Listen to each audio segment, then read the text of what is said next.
اعوذ باللہ من الشیطان اللعین الرجیم بسم اللہ الرحمن الرحیم لکل امت جعلنا منسکا ہم ناسکوہ فلا ینازعنک فی الامر وادع الی ربک انک لعلی ھدی مستقیم وَإِن جَادَلُوكَ فَقُلِ اللَّهُ أَعْلَمُ بِمَا تَعْمَلُونَ اللَّهُ يَحْكُمُ بَيْنَكُمْ يَوْمَ الْقِيَامَةِ فِيمَا كُنْتُمْ فِيهِ تَخْتَلِفُونَ اللهم صل على محمد وآل محمد وعجل فرجهم.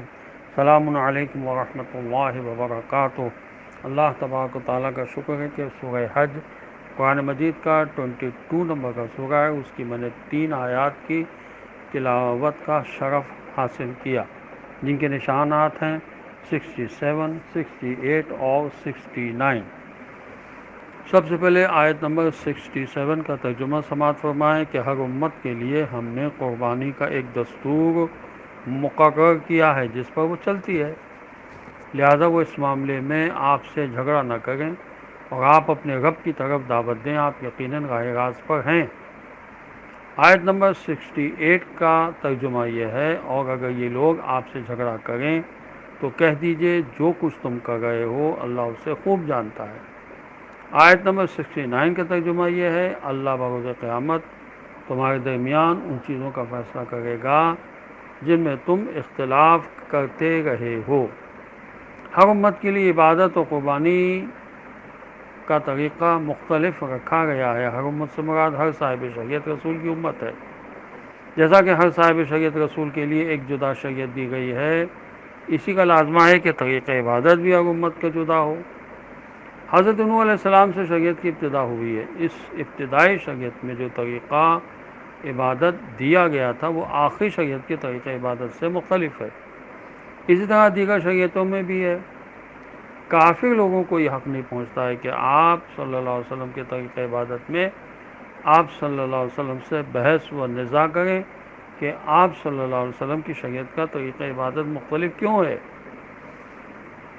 روایت میں آیا ہے کہ بزیل بن ورقہ کے ساتھ خزاعہ کے چند کافروں نے مسلمانوں سے کہا، کیا بات ہے کہ جس جانور کو خود تم مارتے ہو یعنی ذبیحہ اسے کھاتے ہو، اور جسے اللہ مارتا ہے یعنی مردہ اسے نہیں کھاتے. یہ مجموع الجوامع میں لکھا ہے. اور اس کے بعد جو وَادْعُ إِلَىٰ رَبِّكَ اللہ تبارک و تعالیٰ نے فرمایا، تو آپ صلی اللہ علیہ وسلم ان کے نزاع و مخاصمت کی پرواہ کیے بغیر اپنی شریعت و توحید کی طرف انہیں دعوت دیتے رہے. إِنَّكَ لَعَلَىٰ ھُدًى مستقیم، راہ حق پر اور حقیقت کے ساتھ ہونا سب سے بڑی طاقت ہے. جس کے پاس حق کی طاقت موجود ہو وہ کسی ناحق سے نہیں گھبراتا. وَإِن جَادَلُوكَ اگر یہ لوگ اختلاف شریعت اور اختلاف طریق عبادت کے بارے میں آپ صلی اللہ علیہ وسلم سے کج بحثی کریں فَقُلِ اللَّهُ أَعْلَمُ بِمَا تَعْمَلُونَ تو آپ صلی اللہ علیہ وسلم سے کہہ دیں کہ تمہارے افعال و اعمال کا علم اللہ کو ہے کہ کس وقت کون سا عمل بجا لانا چاہیے، یا یہ کہ جو بحثی تم آج میرے ساتھ کر رہے ہو اس کا نتیجہ تمہیں قیامت کے دن نظر آئے گا. دعوت الی الحق کے لیے سب سے بڑا سہارا و طاقت خود حق ہے. اسی لیے احادیث میں یہ ارشاد فرمایا گیا ہے کہ خود کو اچھے کاموں کا عادی بناؤ. چنانچہ مولا علیہ السلام کے فرامین ہیں کہ اپنے آپ کو اچھے کاموں کا عادی بناؤ، کیونکہ اس سے تمہارے بارے میں اچھی باتیں ہوں گی اور تمہارے ثواب میں اضافہ ہوگا. جو شخص لوگوں کے ساتھ اچھا برتاؤ کرے گا لوگ بھی اسے اچھا بدلہ دیں گے. جس کے اچھے کام زیادہ ہوں گے لوگ بھی اس کی فضیلتوں پر زیادہ سے زیادہ اتفاق کریں گے. جس کے اچھے کام زیادہ ہوں گے اس کو زیادہ سے زیادہ نیک نامی سے یاد کیا جائے گا. نیکی کرنے والے کی عادات کی تعریف کی جاتی ہے،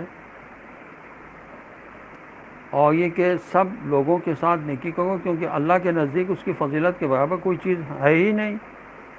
دین کے بعد بڑی عقل مندی لوگوں کے ساتھ محبت سے پیش آنا اور ہر اچھے برے کے ساتھ نیکی کرنا ہے. ایک شخص نے حضرت امام حسین علیہ السلام کے پاس بیٹھ کر کہا جب نااہل کے ساتھ نیکی کی جائے تو وہ ضائع ہو جاتی ہے۔ تو امام علیہ السلام نے فرمایا ایسی بات نہیں ہے، نیکی موسلادھار بارش کی مانند ہوتی ہے جو نیک و بد دونوں کے لیے ہوتی ہے، اہل و نادان دونوں کے ساتھ نیکی کرو، کیونکہ اگر تمہاری نیکی ایسے شخص کے ساتھ ہوگی جو اہل نہیں ہے تو تم تو اس کے اہل ہو۔ یہ حضرت رسول اکرم صلی اللہ علیہ وسلم کی حدیث بھی اور حضرت امام جعفر صادق علیہ السلام سے بھی مروی ہے۔ حضرت ابو الحسن امام موسیٰ کاظم علیہ السلام فرماتے ہیں کہ میرے والد حضرت امام جعفر صادق علیہ السلام نے میرا ہاتھ پکڑا اور فرمایا، یعنی میرے والد امام محمد باقر علیہ السلام نے میرا ہاتھ ایسے پکڑا جیسے میں نے تمہارا ہاتھ پکڑا ہے، اور فرمایا کہ میرے والد امام علی زین العابدین علیہ السلام نے میرا ہاتھ پکڑ کر کہا تھا، فرزند عزیز، ہر نیکی کے طلبگار کے ساتھ نیکی کیا کرو اگر وہ نیکی کا اہل ہے، پھر کیا کہنے، تم اپنے مقصد کو پہنچ جاؤ گے، پس اگر وہ اس کا اہل نہیں ہے تو تم اس کے اہل تو ہو۔ اگر کوئی شخص تمہیں تمہاری داہنی طرف آ کر گالی دے تو تم اپنا منہ بائیں طرف موڑ لو، اور اگر وہ حضور خواہی کرے تو اس کے حضور کو قبول کر لو۔ معلّہ بن خنیس کہتے ہیں کہ حضرت امام جعفر صادق علیہ السلام روٹیوں سے بھری تھیلی لے کر باہر نکلے اور ہم بنی سعدہ کے چھپا تک پہنچ گئے۔ وہاں کچھ لوگ سوئے ہوئے تھے، امام علیہ السلام ہر ایک کے پاس ایک ایک دو دو روٹیاں چھپا دیتے، یہاں تک کہ ہم آخری شخص تک جا پہنچے۔ پھر ہم واپس آ گئے۔ میں نے امام کی خدمت میں عرض کیا کہ میں آپ کے قربان جاؤں، یہ لوگ حق کو پہچانتے ہیں؟ تو امام علیہ السلام نے فرمایا اگر وہ پہچانتے تو ہم انہیں نمک کی چٹکی بھی ساتھ دے دیتے، خالی ابھی تو روٹی دی ہے۔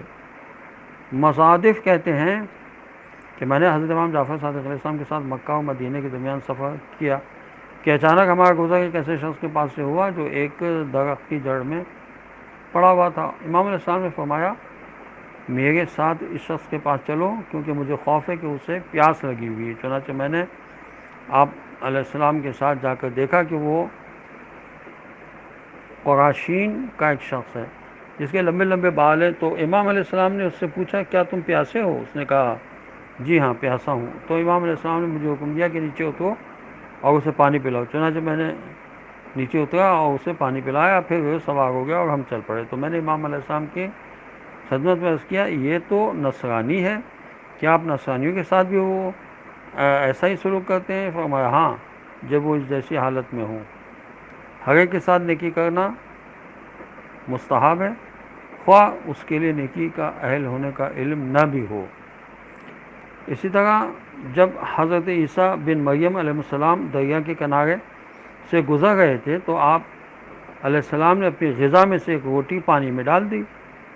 آپ علیہ السلام کے ایک حواری نے پوچھا اے روح اللہ، اے کلمۃ اللہ، آپ علیہ السلام نے یہ کیا کیا؟ یہ آپ کی غذا کا ایک حصہ تھا۔ تو عیسیٰ علیہ السلام نے فرمایا میں نے یہ اس لیے کیا ہے کہ اسے پانی کے جانوروں میں سے کوئی جانور کھا لے اور اس کا ثواب اللہ کے نزدیک بہت بڑا ہے۔ یہ وسائل الشیعہ میں حضرت امام جعفر صادق علیہ السلام کی حدیث ہے، اور حضرت امام محمد باقر علیہ السلام کی حدیث ہے کہ اللہ تبارک و تعالیٰ پیاسے کلیجے کو ٹھنڈا کرنے کو دوست رکھتا ہے، چنانچہ جو شخص کسی جانور وغیرہ کے پیاسے کلیجے کو ٹھنڈا کرے خداوند عالم اس پر اس دن اپنا سایہ ڈالے گا جس دن اس کے سائے کے سوا کوئی سایہ نہیں ہوگا۔ جن کارندوں کو زکوٰۃ و اسقاط کے وصول کرنے کے لیے مقرر فرماتے تو ان کے لیے یہ ہدایت نامہ تحریر فرماتے تھے کہ جو کچھ تمہارے پاس جمع ہو اسے جلد سے جلد ہماری طرف بھیجتے رہو تاکہ ہم اسے جہاں اللہ کا حکم ہے کام میں لائیں۔ جب تمہارا امین اس مال کو اپنی تحویل میں لے لے تو اسے فرمائش کرو کہ وہ اونٹنی اور اس کے دودھ پیتے بچے کو الگ نہ رکھے، نہ اس کا سارا دودھ دوہ لیا کرے کہ بچے کے لیے ذکر آسانی کا باعث بن جائے۔ اس میں سواری کر کے اسے ہلکان نہ کر ڈالے۔ اس میں اور اس کے ساتھ کی دوسری اونٹنیوں میں سواری کرتے اور دوہنے میں انصاف اور مساوات سے کام لو تاکہ ماندے اونٹ کو سستانے کا موقع دو۔ جس کے گھر گھس گئے ہوں یا پیر لنگ کرنے لگے ہوں اسے آہستگی اور نرمی سے لے چلو. ان کی گزرگاہوں میں جو تالاب رستے میں ملے وہاں انہیں پانی پینے کے لیے اور زمین کی ہریالی سے ان کا رخ موڑ کر بے آب و گیا راستوں پر نہ لے چلو. وقتاً فوقتاً انہیں راحت پہنچاتے رہو. جہاں تھوڑا بہت پانی یا سبزہ انہیں کچھ دیر کے لیے مہلت دو کہ وہ سبزہ چکھ لیں اور پانی پی لیں، تاکہ جب ہمارے پاس پہنچیں تو بحکم خدا موٹے تازے ہوں، ان کی ہڈیوں کا گودا بڑھ چکا ہو، تھکے ماندے اور خستہ حال نہ ہوں. یہ نہج البلاغہ کا مکتوب ہے جانوروں کے حقوق کے بارے میں، اس کا نشان ہے 25. جب حضرت لقمان علیہ السلام کے فرزند سفر پر روانہ ہوتے تو انہیں یہ ہدایت فرماتے کہ جب تم کسی منزل کے قریب پہنچ جاؤ تو اپنی سواری سے اتر پڑو. اپنے کھانے پینے سے پہلے اس کے چارے پانی کی چارہ جوئی کرو، یعنی سواری کی جس پر سوار ہو کر آئے ہو، کیونکہ تمہاری سواری میں ہی تمہاری جان ہے. یہ حضرت امام جعفر صادق علیہ السلام کی حدیث بھی ہے، وسائل الشیعہ میں موجود ہے. السلام علیکم ورحمۃ اللہ وبرکاتہ.